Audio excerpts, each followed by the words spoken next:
Okay, here we have a BMW 325. It's from 2010. So let's find out where the OBD port is on this one.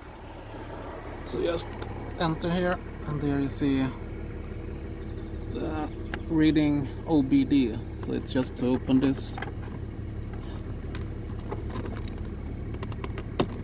Let's see if we can open it. Yeah.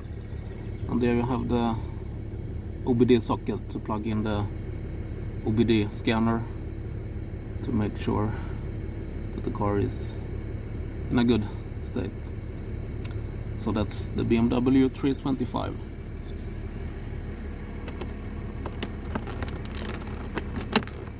Alright, thank you for watching. Bye bye.